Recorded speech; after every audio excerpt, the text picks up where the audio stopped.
Oke, halo semuanya, selamat datang kembali di kelas pengantar aplikasi komputer.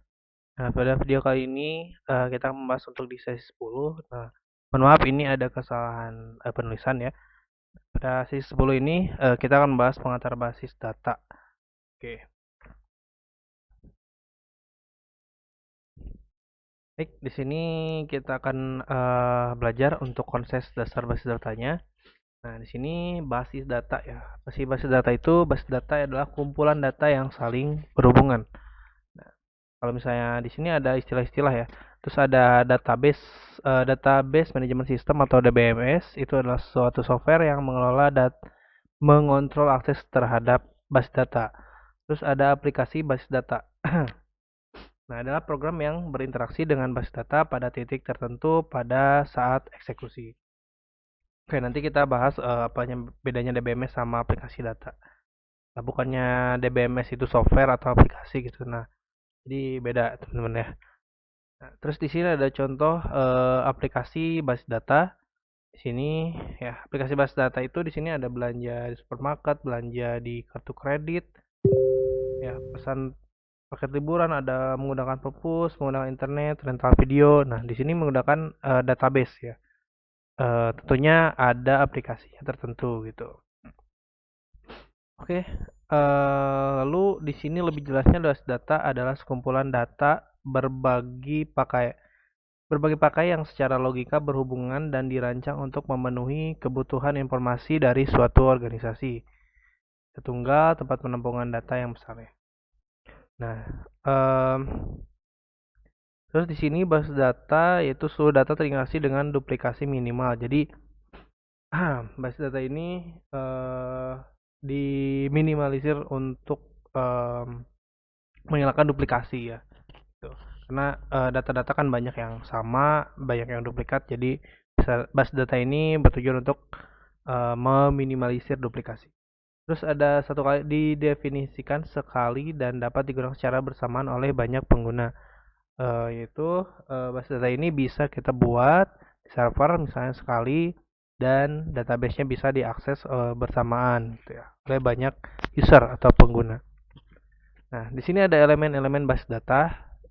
Yang pertama itu ada entity atau entitas, ya, yaitu suatu objek, bisa orang, bisa tempat atau benda, konsep atau event, ya, yang akan direpresentasikan sebagai dalam basis data. Terus ada atribut, itu properti dari objek gitu ya. Kalau misalnya entitinya mahasiswa, atributnya si mahasiswa punya nama, punya jenis kelamin, punya tanggal lahir dan sebagainya. Terus di sini ada relationship ya, atau asosiasi atau hubungan antara beberapa entitas. Misalnya mahasiswa dengan dosen, mahasiswa dengan mata kuliah. Ya ini masih konsep ya teman-teman. Jadi kalau misalnya nanti untuk lebih jelasnya kita akan ungkap lebih jelas lagi gitu. Tapi untuk mata kuliah basis data nantinya akan ada tersendiri gitu. Jadi kita perkenalan dulu aja. Nah, di sini ada DBMS ya. Data adalah software sistem yang memungkinkan user untuk mendefinisikan, membuat, memelihara dan mengontrol akses terhadap basis data gitu. Jadi bukan aplikasi belanja online gitu ya, bukan aplikasi perpustakaan yang memakai database. Nah, itu beda lagi ya. Kalau misalnya DBMS itu untuk mengelola dan memelihara database. Tuh. Nah, contoh penggunaan DBMS di sini teman-teman bisa lihat ilustrasi penggunaan DBMS. Ketika di aplikasi program ada sales department dan stock control department, kedua aplikasi ini menggunakan DBMS yang sama ya. Nah, di sini menggunakan DBMS yang sama. Ada database, ada tabel data, ada metadata, ya stock control department, sales department. Gitu. Jadi bisa dipelihara dengan bareng-bareng ya, mengontrol suatu database di terpusat gitu. Pakai DBMS yang sama. Nah, di sini harus alur pengumpulan data nih. Teman-teman bisa lihat berikut ada ilustrasi alur pengumpulan data melalui database. Yang di sales ini punya data entry and report ke dalam database ya. Dikelola melalui DBMS dan disimpan ke dalam database. Lalu ini definisi kontrak juga dia sama juga, apa namanya, menerima dan mengirim data entry atau reports, yaitu kontrak application program ke dalam DBMS. Nah, jadi di DBMS ini ada suatu eh, tabel-tabel ataupun database yang dikelola bersama ya. Gitu. Oke, di sini ada fasilitas DBMS. Nah, lalu ada fasilitas itu maksudnya ada function-function dalam DBMS. Data Definition Language atau DDL membuat spesifikasi tipe data, struktur data, terus semua spesifikasi disimpan dalam basis data. Terus ada DML atau Data Manipulation Language, yaitu fasilitas enquery atau query language data gitu. Jadi nge-query data. Kalau misalnya DDL itu kita bisa buat tipe datanya, ya misalnya eh, tipe data integer, tipe data teks ataupun lainnya itu pakainya DDL. Kalau misalnya DML itu kita nge-query misalnya nge-update, nge-insert data ataupun nge-hapus data gitu ya. Itu pakainya data manipulation language ya. Semuanya ada bahasanya gitu. Nah, terus ada akses kontrol juga ya.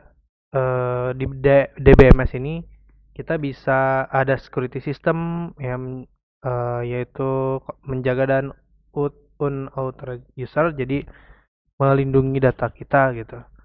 Dan di DBMS ini wajib gitu ada ya. Terus integrity system memelihara konsistensi data, concurrency control system ya.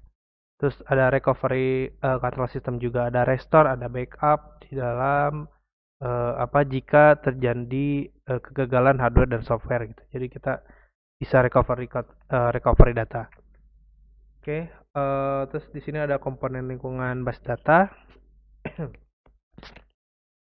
ada uh, hardware, software, ya. Di sini ada procedures, ada people, human, ada machine. Nah, base data ini sebagai jembatan ya. Data ini sebagai jembatan antara mesin dan human gitu. Ada 5 komponen lingkungan base data, itu hardware ya ini, software, ada sebagai mesin, lalu prosedur dan orang atau people ya masuk ke kategori human, lalu ada data ya sebagai jembatan antara mesin dan human. Nah, hardware di sini adalah sebuah PC yang kita sering pakai ya, maupun itu laptop ataupun PC ya.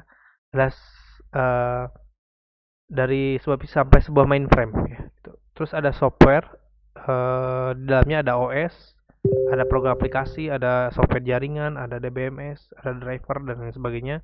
Terus ada data. Nah, data ini yang digunakan oleh organisasi ya. Eh, semacam data-data apa gitu, misalnya data gaji atau data mahasiswa, data dosen dan lain sebagainya. Ini komponen-komponennya. Terus ada prosedur. Nah, prosedur ini yaitu instruksi dan peraturan dalam mendesain dan menggunakan basis data gitu. Nah, misalnya mahasiswa ngerelasi ke mana gitu ya. Itu nantinya masuknya konsepnya itu dari prosedur gitu ya. Di prosedur yang ada tergantung di perusahaan ataupun instansi yang menggunakan database tersebut. Terus ada people, orang-orang yang terlibat dalam sistem, ada database administrasi apa DBA ya disebutnya. Ada yang mengelola, ada security sistemnya juga gitu. Nah, semuanya komponen-komponen ini harus ada di dalam ruang lingkup basis data.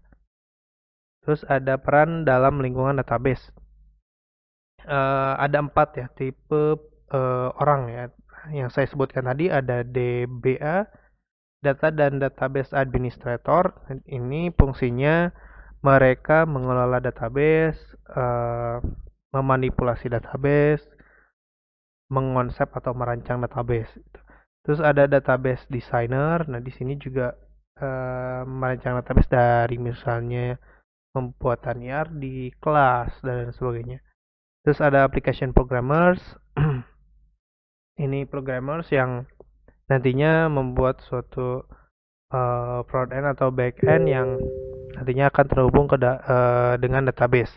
Terus ada end user. Nah, end user ini yaitu nantinya akan berperan sebagai customer ataupun yang memakai database kita ataupun aplikasi program kita.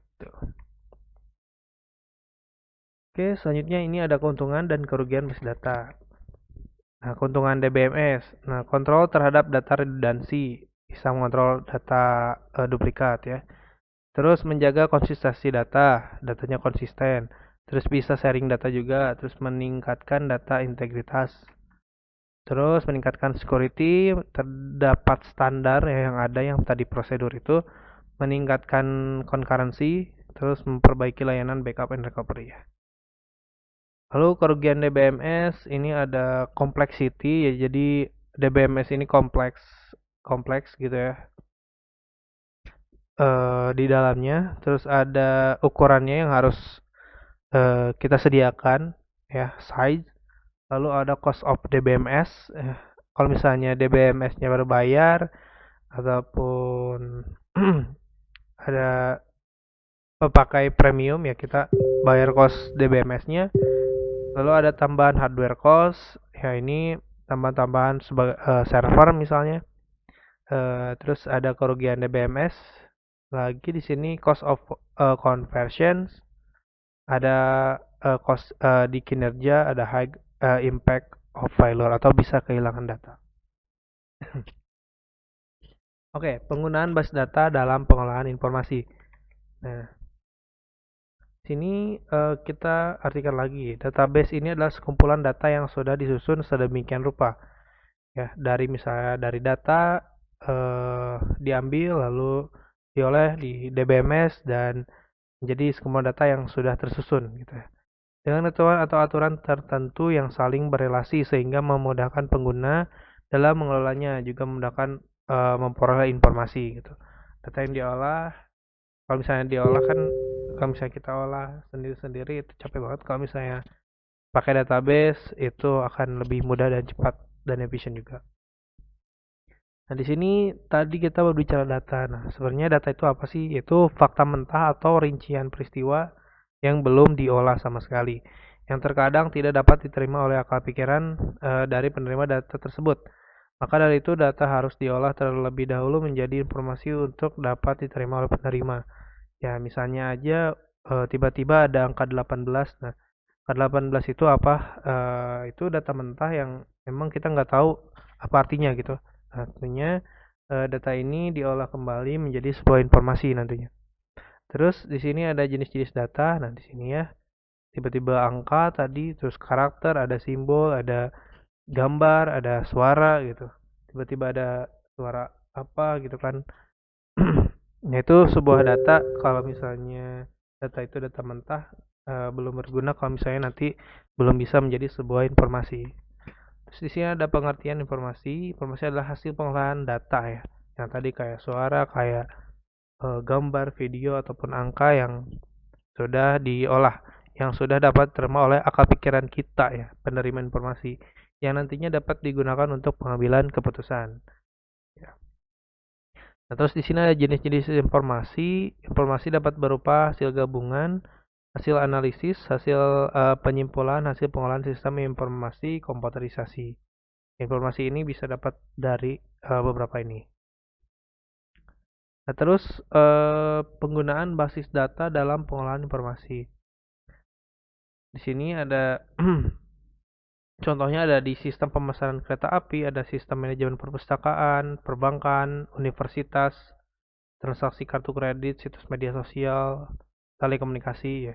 Apapun itu bentuk yang menyimpan suatu data, pastinya itu diperlukan sebuah basis data atau database. Itu ya. Nah, sistem pemesanan kereta api di sini kita lihat ada pemesanan tiket, ada status keberangkatan kereta, itu data-data ya yang memang harus disimpan ke dalam sebuah database yang dimana nantinya akan digunakan. Oke. Sistem perpustakaan, penerbit buku, nama buku, penulis, ketersediaan buku, perbankan semua transaksi bank ya, dan mulai debit, kredit, terus ada universitas, ya, contohnya ini siakad ya, daftaran siswa, hasil kursus atau nilai. lalu transaksi kartu kredit ya dan sebagainya di sini. Oke, nah itu dia teman-teman untuk di sesi 10 tentang pengenalan basis data. Ya, pastinya teman-teman kalau misalnya sudah pernah membuat suatu eh, program ataupun ada pembelajaran lainnya, teman-teman sudah mengerti untuk konsep konsep dasar dari basis data ini. Oke, terima kasih telah menonton video ini. Sampai jumpa di sesi selanjutnya.